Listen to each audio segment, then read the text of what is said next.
Kelvin, looks like you're somewhere warmer than I am. Thanks for being here. Thanks for making time. Yeah, man, I'm out here in California, and I'm living life, man, living the dream. All right, so as we just mentioned, you've got Robert Whittaker coming up, middleweight belt, UFC 234, around the corner, February 9th. How are you feeling? Where's your head at? Where's your headspace at getting ready for that fight? Yeah, I'm just 100% focused right now, getting ready for this big fight, the biggest fight of my career. I mean, these are two young, hungry lions going at it. I don't know how long it's been since it's been two guys under 30 years old fighting for the middleweight title. So expect to see some fireworks for this fight because I'm bringing it. I know Rob's bringing it, and it'll be a good fight, guys. You said it. Life is good. Your first title shot, as you let that sink in, how is training different? How is the day-to-day different, knowing that when you get in that octagon, what you're fighting for is the top of the mountain? Right. Well, honestly, I've been around this environment for a long time. Been training for main events for a long time. I've been training for these type of environments for a long time. So having this big fight is it's just another day. It's just another fight, except this time they put a belt around me, and it just feels like any other fight that I've had.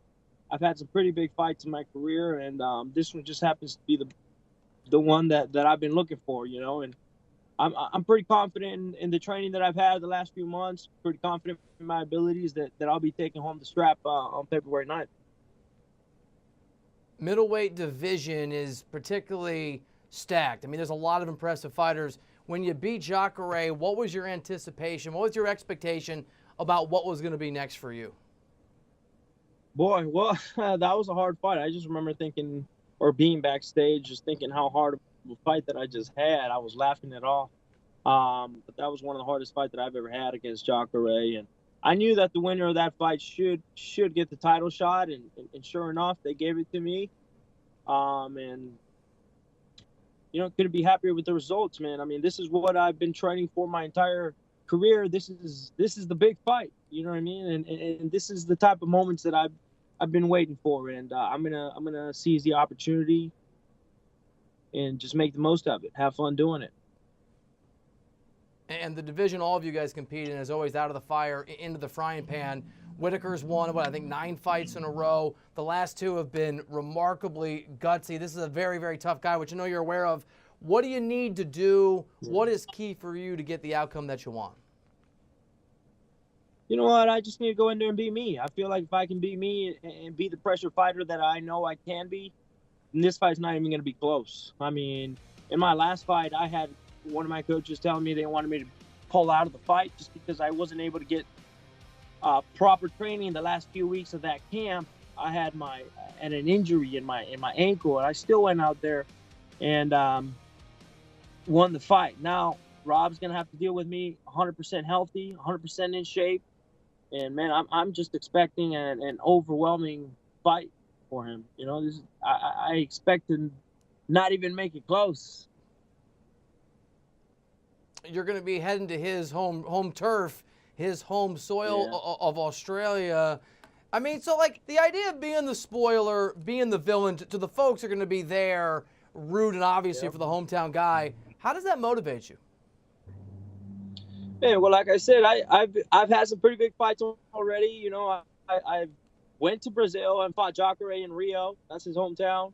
I went to Long Island and fought Chris Weidman literally in his backyard. And I went to Fortaleza in Brazil and fought Vitor there as well. And so this is not the first time that I've been in this kind of position where I'm not the hometown guy. And I'm okay with it. I've been the spoiler before.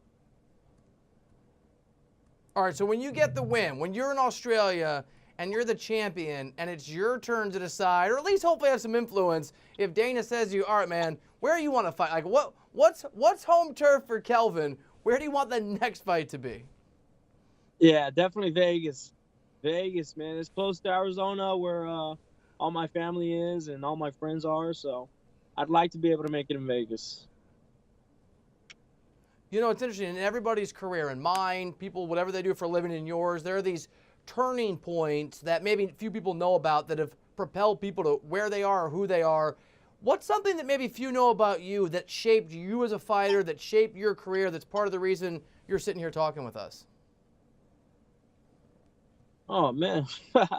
Well, I've been in the public eye for a little while, and my successes as well as my failures have been very public, and I think those are the things that have made me into who I am, and pushed me into the kind of person that I am now.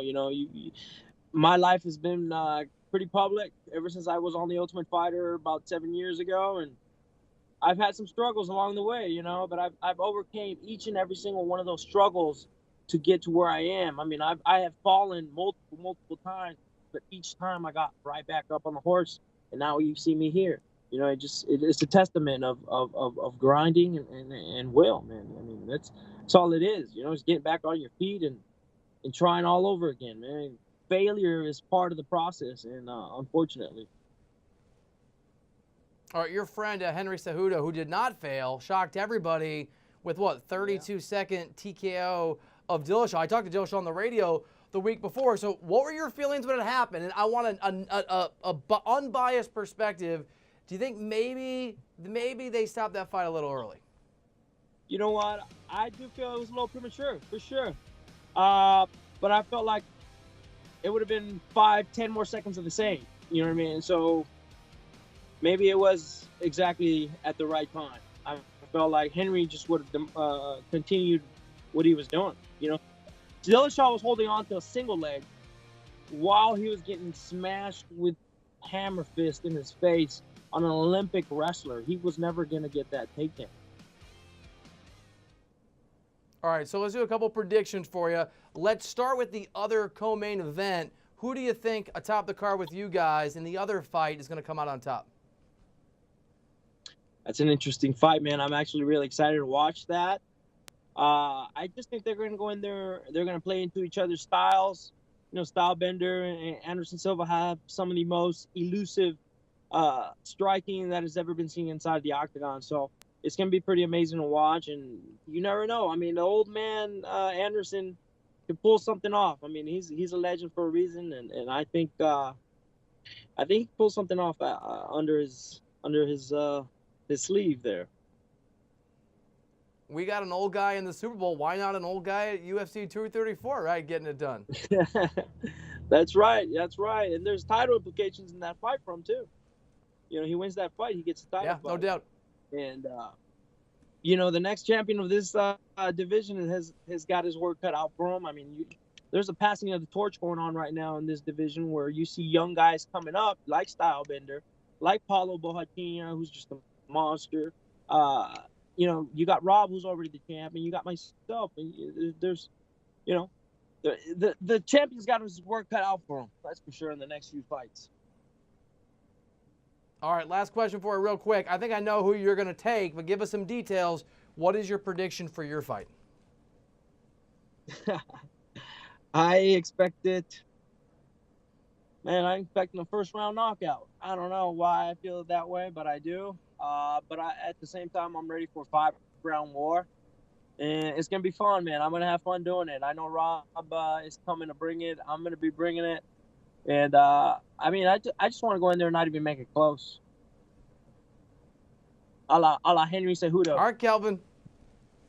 I love it. Kelvin, appreciate the time, man. Good luck in Australia. Take care.